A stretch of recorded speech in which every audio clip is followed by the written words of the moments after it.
What if the greatest danger to your peace wasn't your enemies, but your own words? What if every secret you shared, every plan you spoke too soon, quietly weakened your power? The ancients knew. They warned that what is spoken carelessly can never be taken back, that strength fades when privacy is lost, and that silence is not mystery. It is mastery. Welcome to Marcus Aurelius Stoic Resilience, where ancient wisdom becomes modern power. Here, we uncover what the philosophers of Rome and Greece understood centuries ago, that your personal life is sacred ground, not a stage, that the more you reveal, the more you give others the tools to shape your peace, and that true power grows in silence, in focus, in the quiet places no one else can reach. Every reflection here is a reminder that privacy is not isolation, it is preservation. When you guard your thoughts, you protect your future. When you move in silence, your results speak louder than your explanations. So take a breath, let the noise of the world fade behind you, because what you're about to hear isn't advice, it's a return to ancient discipline. Reminder that those who protect their inner world rule the outer one. Welcome to the place where silence becomes strength. Welcome to the ancients' wisdom on why you should never share your personal life.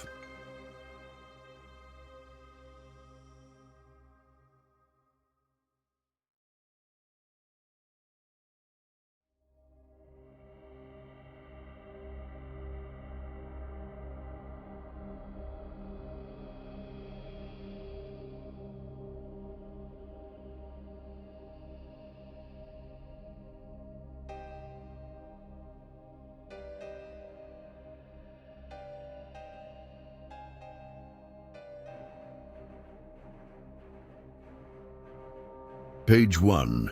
The hidden strength of privacy.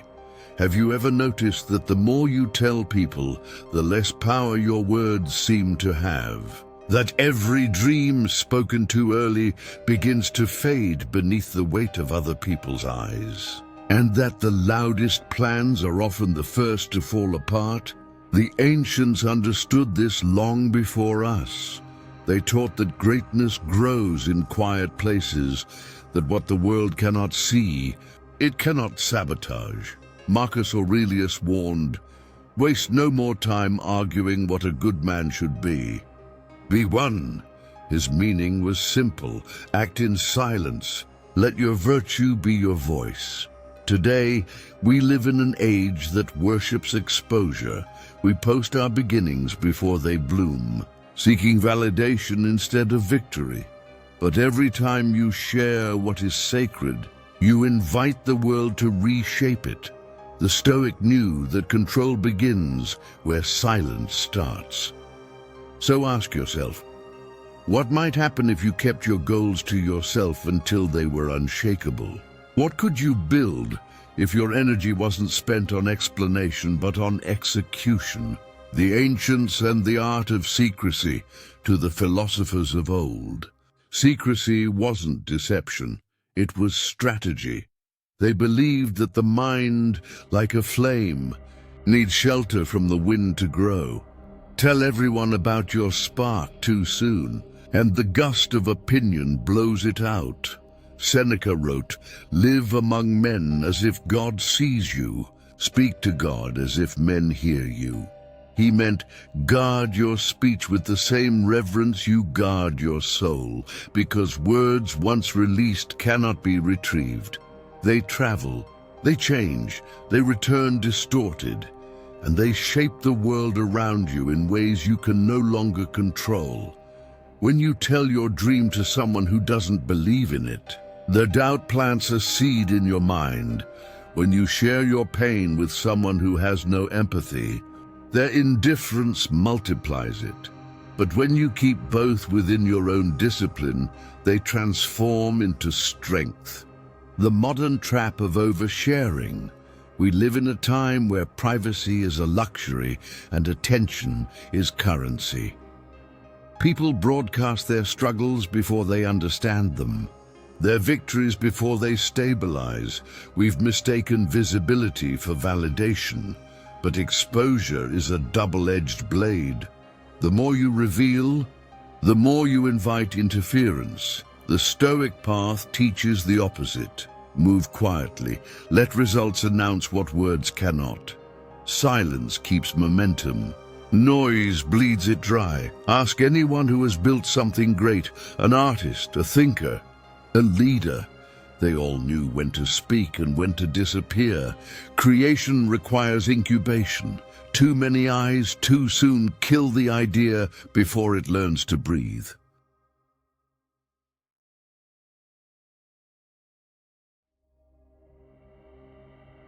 Power hidden in discretion. There is a reason why kings planned in whispers and warriors moved at night. Visibility invites attack. Mystery invites respect. To be private is not to be secretive. It is to be selective. You share not because you crave attention, but because it serves purpose. You speak not to prove, but to clarify. Everything else remains protected, sacred within the walls of your discipline. When others rush to post, you prepare. When others seek praise, you seek progress, and slowly, the world begins to notice without you having to ask it to. Silence as self-protection. Every word spoken reveals something of your mind. The Stoic asks, why arm the world with your weaknesses? Your dreams, your plans, your pain. They belong to you until they are strong enough to stand alone. In silence, your thoughts mature. In privacy, your goals gain structure. And in quiet, your character finds its form. What others don't know, they can't destroy. What you protect, you preserve. The discipline of selective speech. The ancients did not waste words. They believed speech should be as measured as gold. Aurelius himself wrote, "Let your speech be good and few." Every sentence was a reflection of discipline. Today, we throw words like pebbles into an ocean and wonder why the surface never settles. We speak to fill silence instead of to convey truth. The Stoic way is different. Pause before you speak. Listen before you react. Observe before you decide. The less you say, the more you learn. The more you learn, the less you need to say. That cycle is mastery, when privacy becomes peace. There will come a day when you'll thank yourself for what you never told anyone. The dream you nurtured alone, the plan you protected until it was ready, the emotion you chose to process in silence instead of publicly. That peace, the kind that needs no audience, is the rarest form of freedom. Privacy isn't loneliness, it's the space where you meet your truest self without interruption. It's where the Stoic finds clarity, where the artist finds inspiration, and where the leader finds direction. To guard that space is not selfish, it's sacred. The ancients taught that the strongest walls are built not around castles, but around minds. Silence is the stone, discipline is the mortar, and privacy is the gate through which only wisdom is allowed to enter. In the next chapter, we go further into the deeper logic behind this philosophy, how sharing too soon weakens your will, how energy leaks through words, and how the Stoic way of quiet living creates unshakable power in a noisy age. Because the moment you learn to keep your life your own, you begin to own your life completely.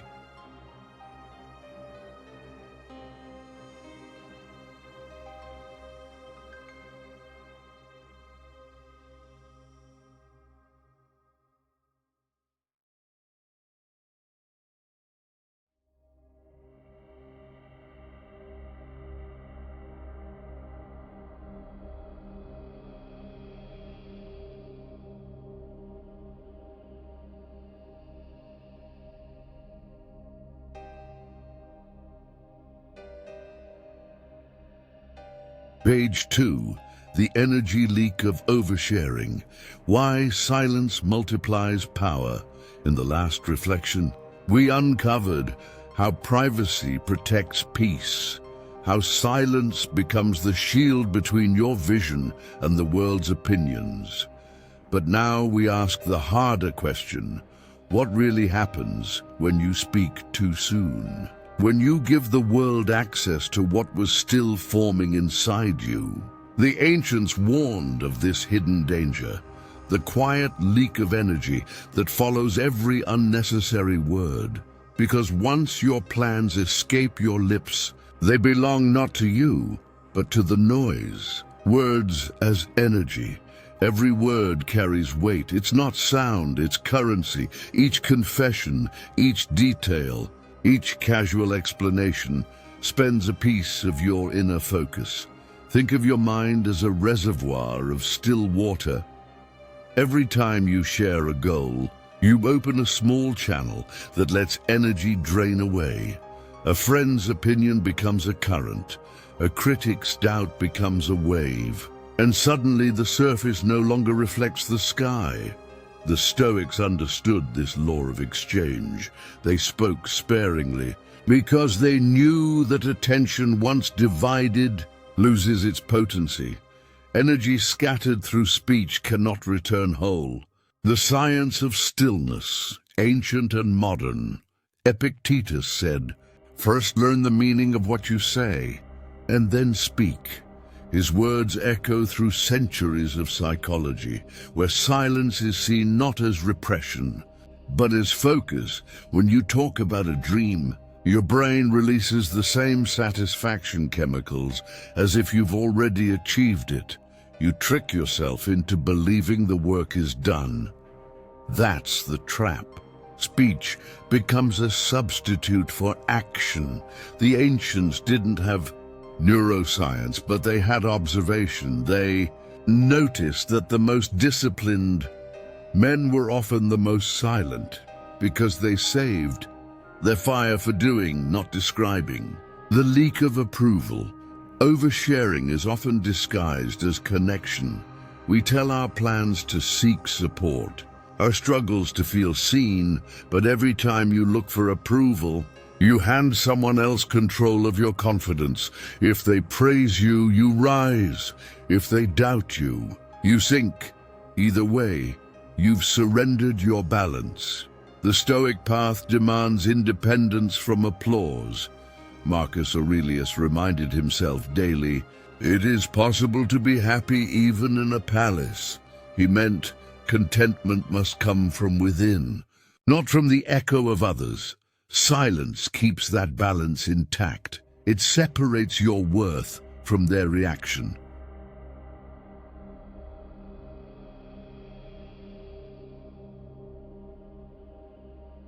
The echo effect. When you speak, the world answers, and not always kindly. Opinions bounce back like echoes in a cave. Some distort your meaning. Others return sharper than before. You start to question what you once knew. The clarity that lived in silence now competes with the noise of interpretation. That's the cost of exposure. The moment you release your ideas too soon, you invite confusion to reshape them. Silence eliminates that echo. It keeps your intention pure until it becomes reality. The Stoic equation: energy versus attention. For every ounce of attention you give the outer world, you lose an ounce of power in the inner. It's a simple equation, one the ancients solved by living deliberately unseen. Seneca wrote, "Withdraw into yourself as far as you can." Not to isolate, but to concentrate. When your energy is focused inward, creation accelerates. When it's scattered outward, progress slows. Every great thinker, from the temples of Greece to the halls of Rome, practiced this retreat. They withdrew not out of fear, but to multiply strength in silence. The discipline of silence To stay silent is not easy. It's an act of discipline that requires daily rehearsal. You'll feel the urge to share your progress, to announce your plans, to prove your worth. Pause. Ask yourself, who benefits from this revelation? If the answer isn't your higher purpose, stay quiet. Silence is not absence, it's alignment. It reminds you that your energy belongs first to your mission, not your audience. The more you contain, the more you build, like heat trapped beneath the earth. Your quiet determination becomes magma, pressure that transforms into power. Why the wise stay unknown? Look at the pattern of history's masters, the artist who worked in secret until his craft was undeniable. The philosopher who wrote journals not for fame, but for self-correction. The warrior who trained unseen until his precision was instinct. Their greatness did not need witnesses, it needed focus. They let results speak centuries later, louder than any words could have in their time. To stay unknown while you grow is to respect the process that shapes you. That humility is a form of power, quiet, patient, unstoppable. Silence as momentum. Each unspoken thought becomes potential energy. Every withheld explanation becomes stored force. You don't waste time defending your dream. You invest it building the dream. While others broadcast progress, you compound it.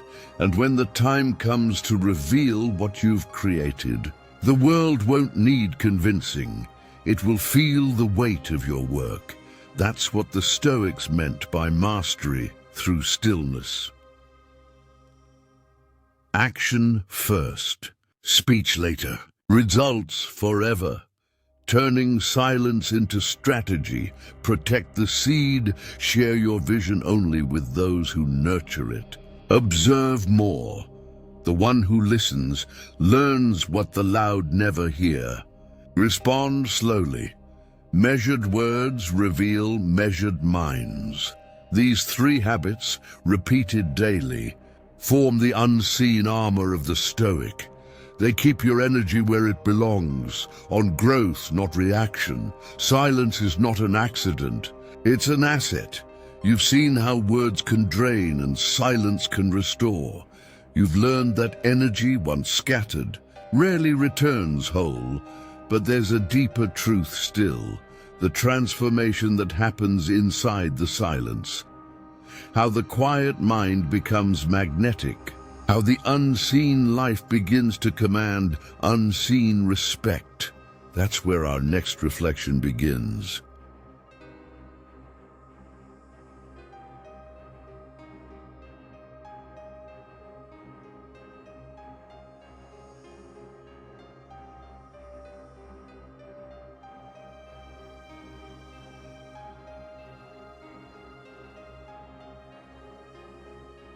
Page 3, The Magnetic Calm.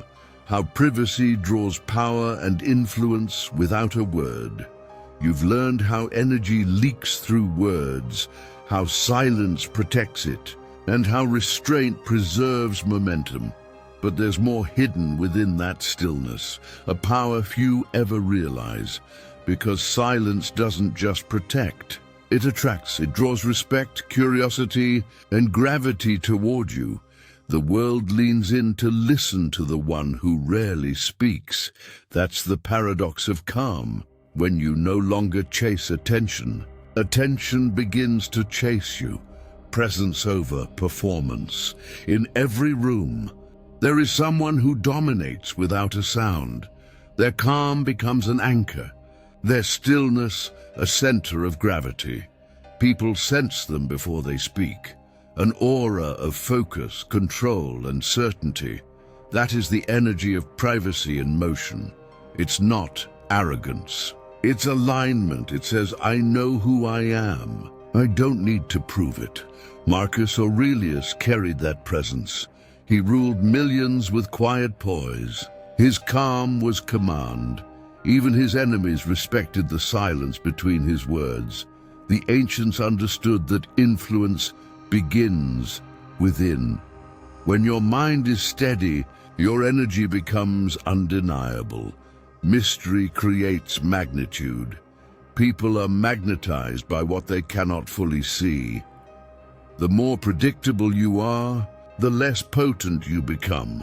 Mystery isn't manipulation, it's moderation. Allows curiosity to do the speaking for you. The Stoic doesn't reveal everything because he knows that scarcity creates value. When you share selectively, your words weigh more. When you act without announcement, your results echo farther. In every age, the unknown has held power.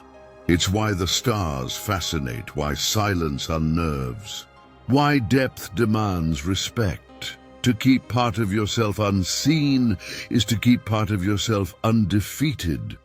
The physics of influence, energy moves towards stability. The anxious seek the calm. The chaotic follow the composed. When you are unbothered, you become the still point others orbit around. Your restraint becomes gravity. Your peace becomes persuasion. No speech can replicate that effect. No argument can compete with a man who radiates quiet certainty. That's why the ancients practiced self-control, not for morality alone, but for magnetism. A disciplined spirit bends the world without demanding it.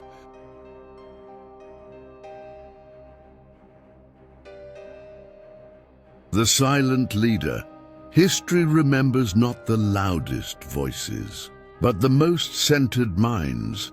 Those who led with calm conviction, who moved slowly, spoke rarely, and chose words like arrows, precise, few, unstoppable. Silence doesn't mean absence. It means readiness. It tells the world, I act when it matters. The Stoic leads by example, not explanation. He walks with such purpose that others align their steps without being told. When you embody peace, you command attention without asking for it. The art of non-reaction. The calm mind turns every confrontation into contrast. When others shout, your quiet exposes their weakness. When they gossip, your absence from the noise defines you more loudly than defense ever could. You've felt it, the unease that silence creates in those addicted to chaos. They expect engagement. When it doesn't come, they reveal themselves. Non-reaction is not passive, it's surgical. It removes your energy from the battlefield and leaves your opponent swinging at shadows. Silence has reputation. Every time you choose restraint, your reputation sharpens. People begin to realize you don't waste words, and that realization breeds trust. They listen closer when you finally speak because you've proven your words are earned. The fewer your statements, the stronger your credibility. That's the economics of silence. Scarcity increases value. When everyone else floods the room with noise, your calm becomes currency. Privacy builds presence. Privacy is not withdrawal from life. It's how you recharge for it. The quiet hours are where clarity forms.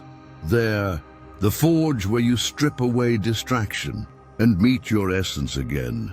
The ancients called this practice retreat within the self. They would rise before dawn, sit in solitude, and examine their thoughts like soldiers inspecting weapons.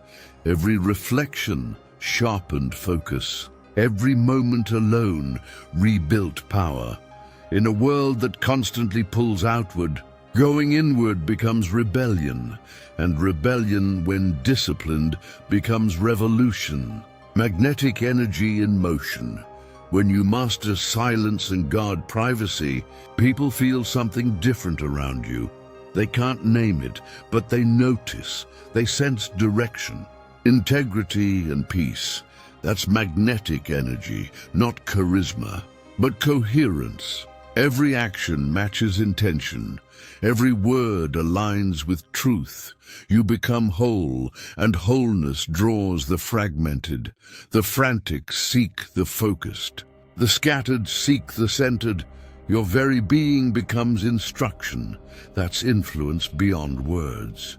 What to keep sacred? Not everything needs an audience. Keep your plans until they are strong enough to walk alone. Keep your pain until it teaches, not just hurts. Keep your joy until it stabilizes into gratitude. When you share from wisdom instead of need, your voice carries purity. Until then, stay quiet. Let your inner fire mature before you reveal its light. That's how the ancients lived. Patient with timing, ruthless with focus. They spoke only when silence had nothing more to teach. By now, you've seen that calm isn't just the absence of noise. It's the presence of depth. You've learned how silence not only protects energy, but amplifies it. And now, as this journey continues, we step into the next transformation. How privacy, once mastered, becomes peace that heals. How stillness doesn't just create power, but restores balance to the heart itself. That's where the path leads next.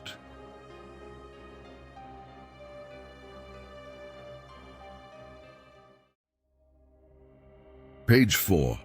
The quiet restoration, healing, balance, and the return to inner harmony power is meaningless without peace.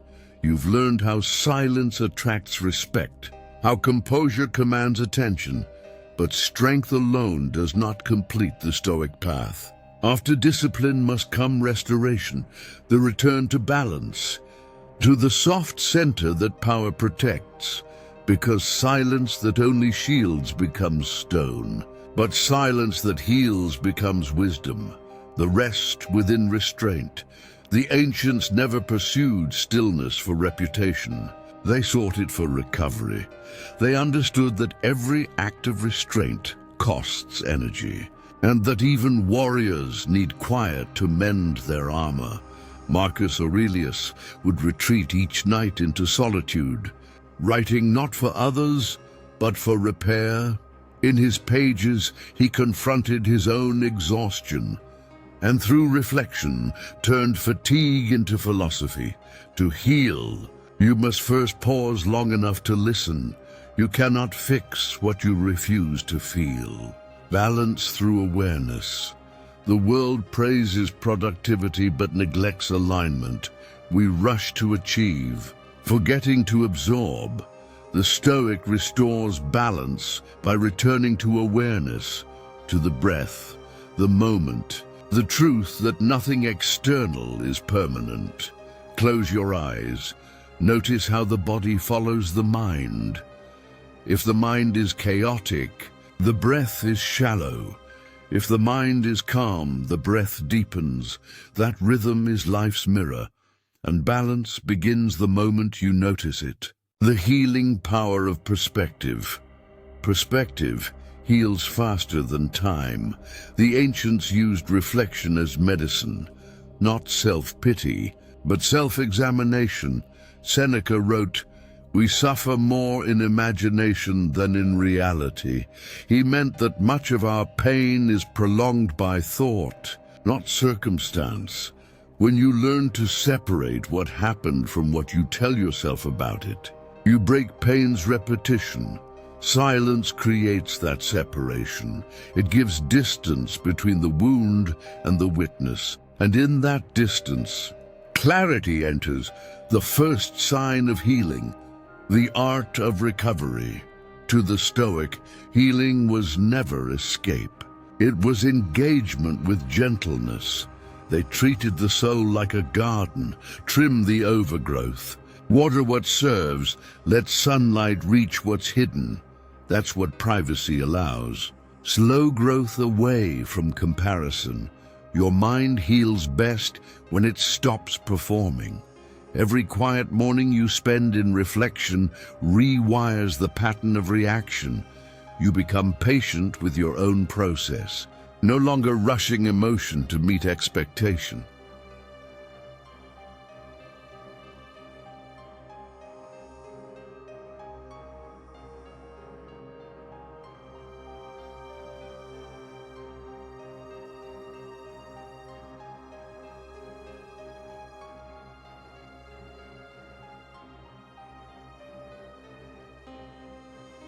Forgiveness as equilibrium.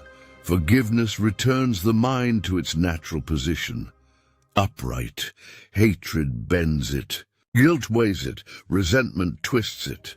When you release these, you stand straight again.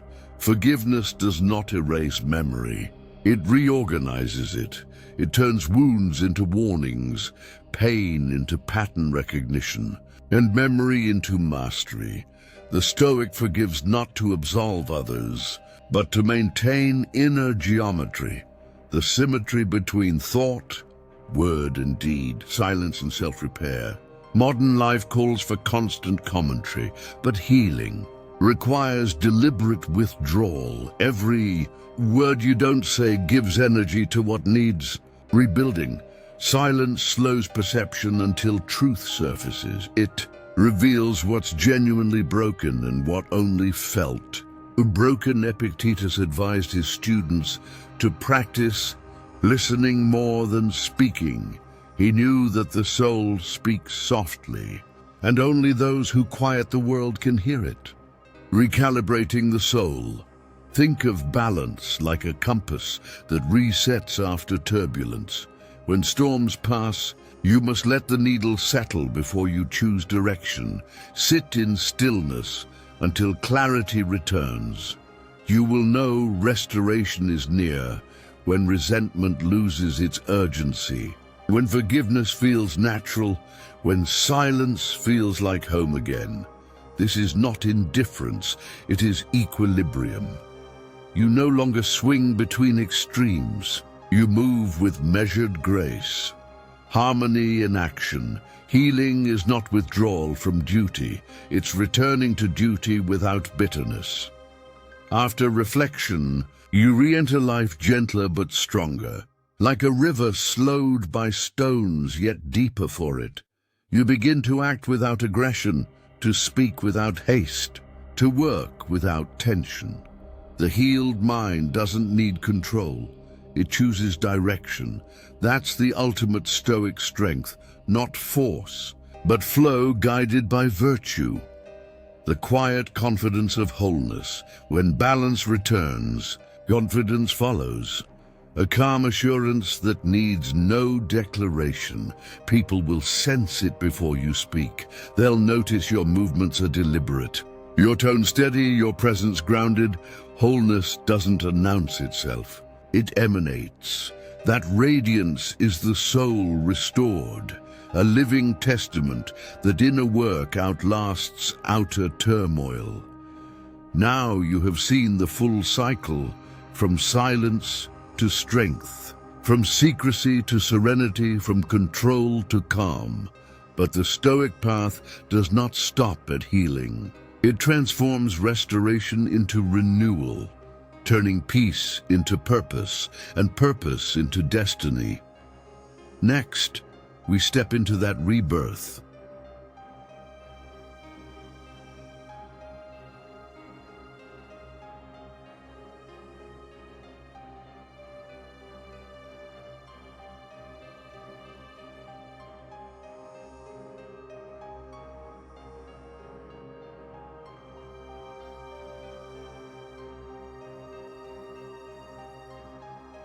Page 5, the renewed path, turning peace into purpose and virtue.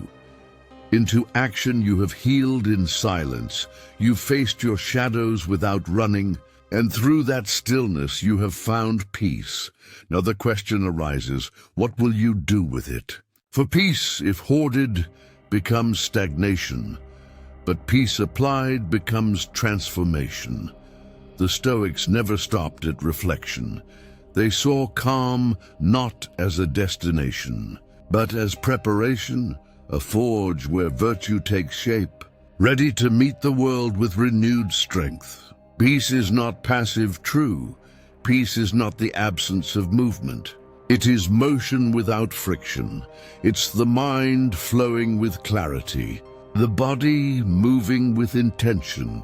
When Marcus Aurelius woke each morning, he reminded himself, "At dawn, when you rise unwillingly, remember, you were born to work as a human being." For him, work was worship, each action a prayer of discipline. Peace gave him focus, and focus gave him greatness. Your calm is meant to serve creation. It's the still water that reflects your next step with perfect clarity. Purpose as continuation of healing. Healing is only complete when it reaches others. The Stoics believed that virtue is never private. It must flow outward as service. Wisdom and example. When you act from peace, your choices no longer come from need or fear. They come from alignment. You no longer chase, you channel. Purpose becomes not something you seek, but something that emerges naturally when your inner world is in order. That's why the ancients said, "He who conquers himself conquers all." Action without anxiety.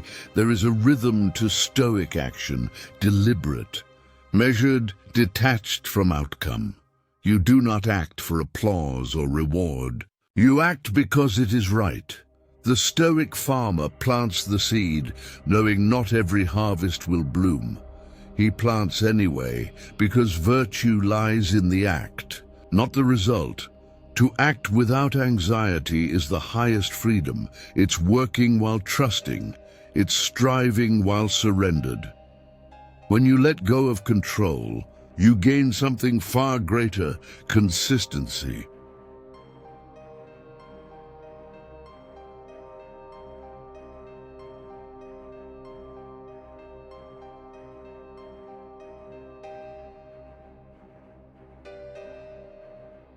Page 6. The freedom of detachment, living beyond praise, beyond fear, beyond control. You have walked the circle from silence to strength, from healing to purpose. But mastery has one final threshold: freedom. Not the freedom of circumstance, but of the spirit. The ability to stand unchanged while the world swings between approval and rejection. The ancients called this the summit of the soul. Detachment, a mind that belongs wholly to itself. Freedom through non-dependence. Every attachment is a chain disguised as comfort. Praise can become a prison just as easily as criticism can. The Stoic seeks neither. He acts from principle, not popularity. He knows that applause fades, opinions shift, and fortune turns, but character endures. Marcus Aurelius wrote, "If you are pained by external things, it is not they that disturb you, but your judgment of them." Detachment begins the moment you question that judgment. Beyond praise, flattery tempts even the wise. It whispers, "You are special," and waits for you to depend on hearing it again. But the Stoic smiles and lets the words pass like wind across stone.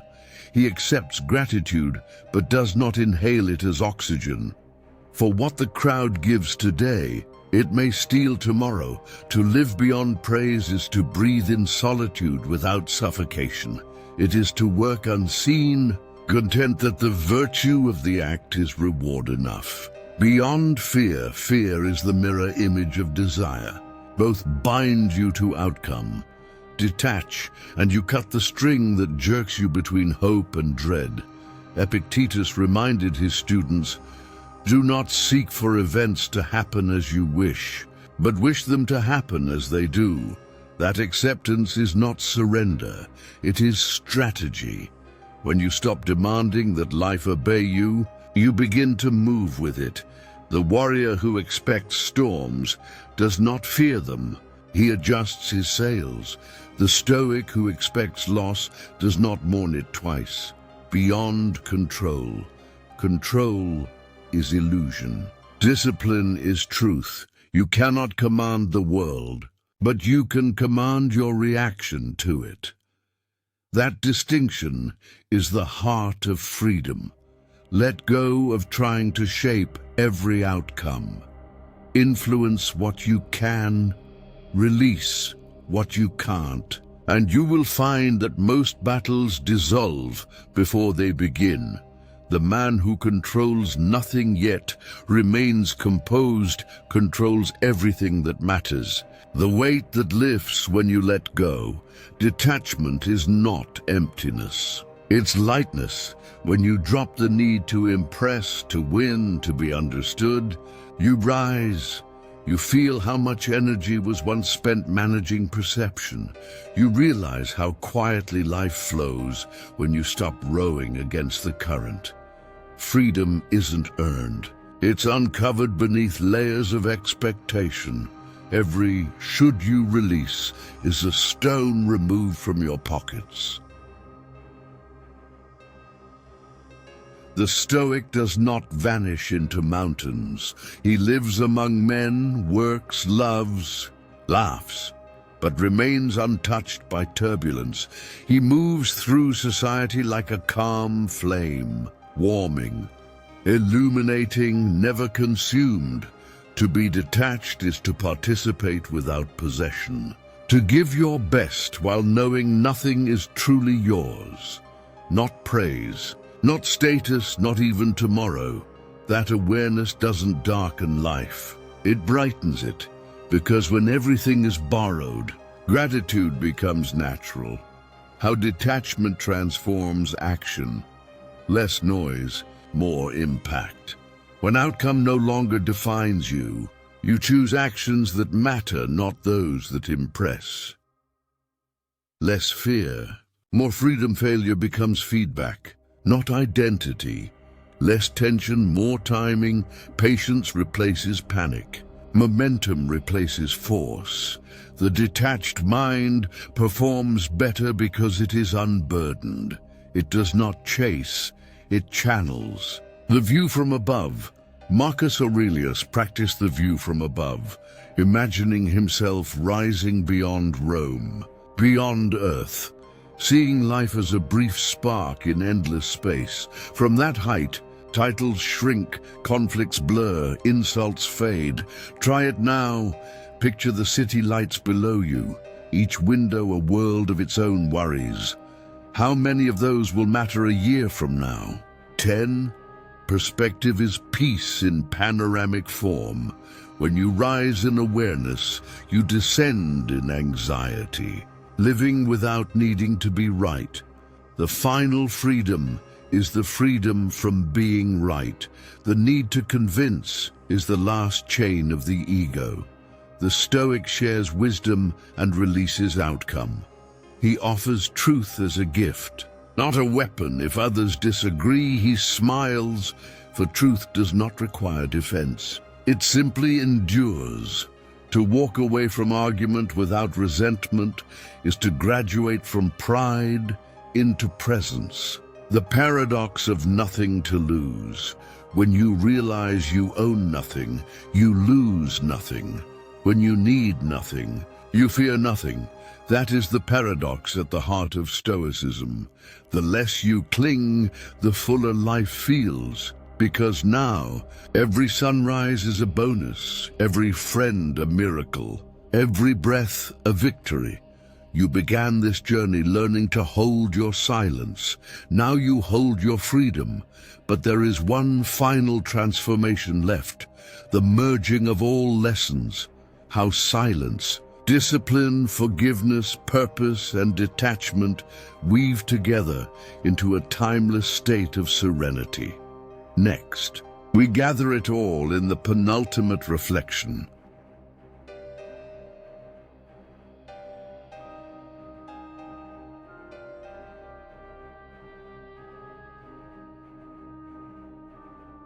Page 7. The eternal balance, the Stoic state of serenity and grace in motion. Detachment freed you from possession. Now serenity invites you back into participation. You no longer flee the world. you flow with it. This is the eternal balance. The ancients spoke of to act without attachment, to feel without fear, to move without losing stillness. Motion inside stillness, a calm sea still carries hidden currents.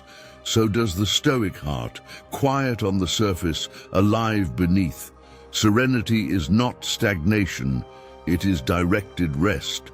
The mind watches, the body works, the spirit stays centered.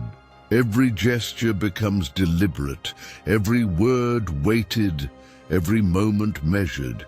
You no longer react to life, you compose with it. Each event joins a larger symphony of meaning you can hear because you have finally become quiet enough to listen. Grace in opposition. Serenity does not guarantee ease, even the wise are tested, but grace appears in the manner of endurance. When insulted, you observe rather than absorb. When praised, you thank without swelling. When loss arrives, you bow without breaking. The Stoic does not escape duality. He balances it. Between noise and silence, he chooses tone. Between chaos and order, he chooses composition. The golden mean. Aristotle called it the golden mean. The Stoics called it virtue in equilibrium. Courage without wisdom becomes reckless. Wisdom without courage becomes cowardice. Serenity blends them, bold yet measured, humble yet sure. Balance is the geometry of the soul. It aligns emotion with ethics, intention with action. You sense instinctively when to advance and when to wait, when to speak and when to observe.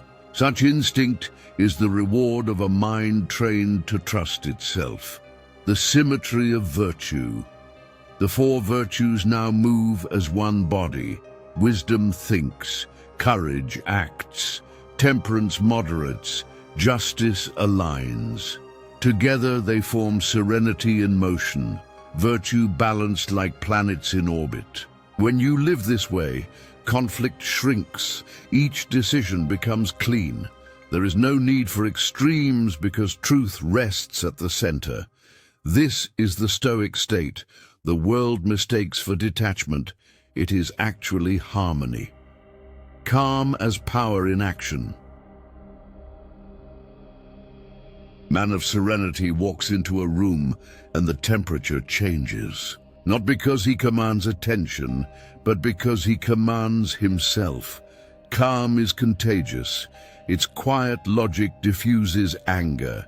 Its measured tone restores reason. You become a mirror that shows others their own unrest. This is how the Stoic leads, through energy, not ego. He demonstrates that self-control is the highest form of influence.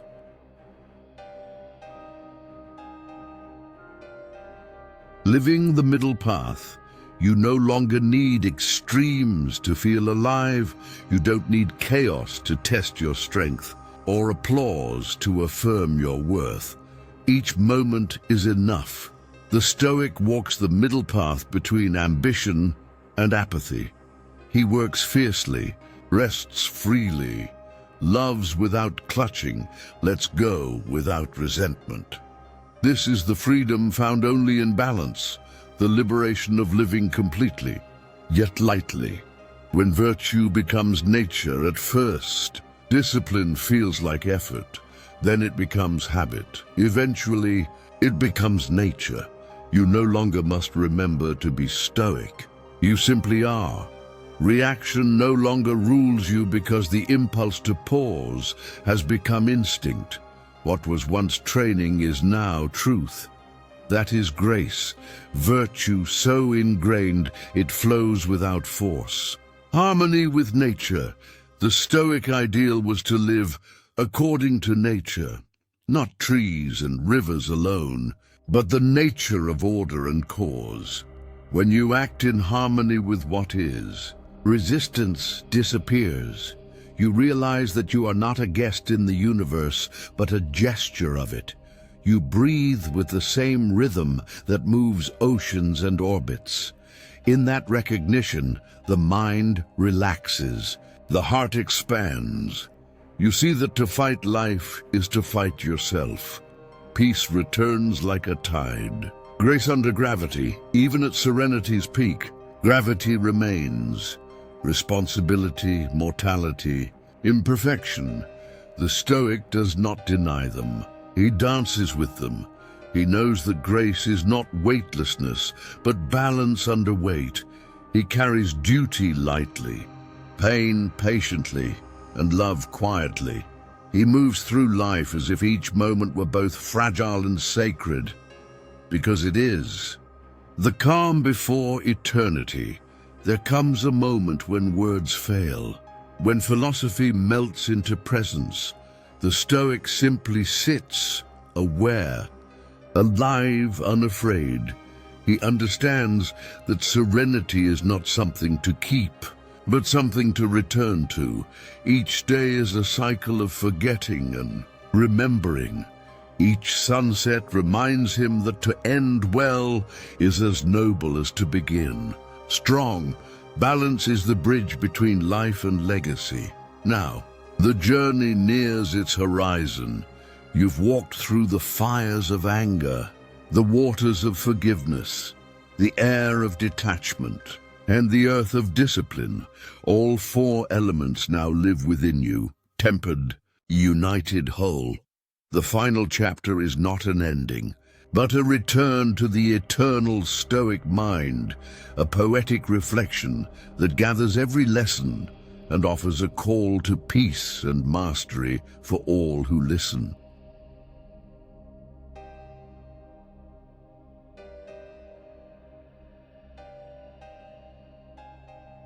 Page 8.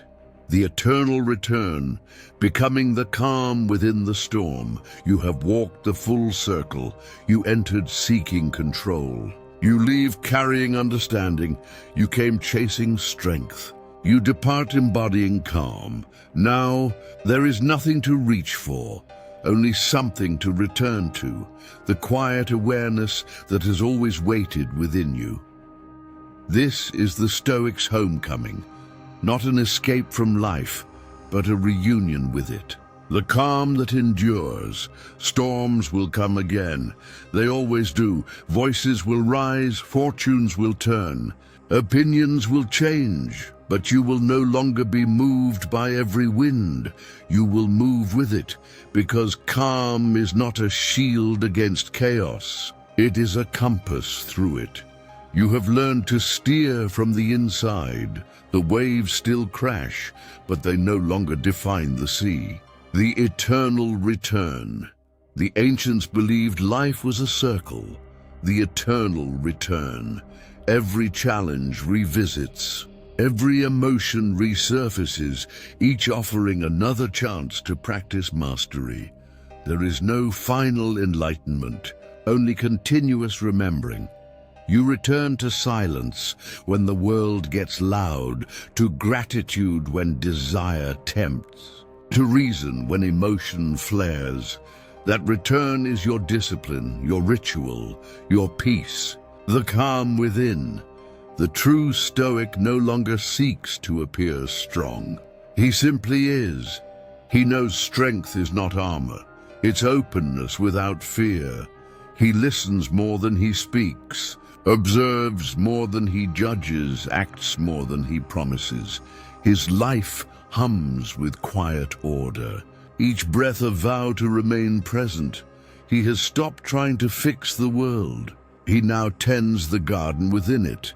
The rhythm of acceptance. Each sunrise brings both gift and test. The Stoic accepts both with equal grace. He knows control ends where gratitude begins. When pain returns, he greets it as teacher. When joy visits, he enjoys without clutching. When uncertainty arrives, he welcomes it as proof of freedom. Acceptance is not surrender, it's partnership with reality. It's saying yes to what is, and trusting that virtue will make use of it all. You radiate it. Your silence teaches louder than your speech. Your restraint inspires more than your advice. Your serenity becomes the atmosphere others breathe easier in. Becoming the light, the world is still noisy, still restless. People will keep shouting for validation, rushing toward applause. Mistaking visibility for value, you will not condemn them. You will simply shine differently. Your calm will be your contribution, your discipline, your devotion. You won't need to preach ancient wisdom. You'll embody it. The most persuasive philosophy is a peaceful presence. That's how Marcus Aurelius ruled, not through fear, but through example. He didn't demand reverence. He earned it by living deliberately. You now carry that same flame, quiet, steady, inexhaustible. When the storm calls, there will still be moments when anger knocks, when sorrow floods. When doubt whispers, you will feel them all, but you will not become them. You'll breathe, you'll watch, you'll wait, and somewhere inside that pause, you'll hear the familiar silence. It will remind you, you have been here before. You survived. You learned. You rose. The calm within you is not fragile, it's eternal. It is the part of you that no chaos can corrupt. Legacy of stillness. Legacy is not what you leave behind. It's what you leave within. Each person who meets you should feel more at peace than before. Each word you choose should carry a fragment of clarity. That is how Stoicism lives on, not in books alone, but in the breathing example of one centered soul. The calm you practice today becomes the calm the world borrows tomorrow. The return to gratitude. In the end, all philosophy dissolves into thankfulness, thankful for the struggle that built you, thankful for the silence that taught you, thankful even for the losses that showed you what cannot be lost. Gratitude is the final form of wisdom, seeing everything as useful. Everything is enough. When you live in gratitude, life can no longer defeat you. It can only deepen you. You are the calm within the storm. Look back once more, every pain refined. You, every pause preserved you, every quiet choice brought you here. You no longer chase peace, you are peace. You no longer chase control, you embody composure. You no longer seek wisdom, you live it. You are the calm within the storm, the silent strength beneath the noise, the modern echo of ancient serenity.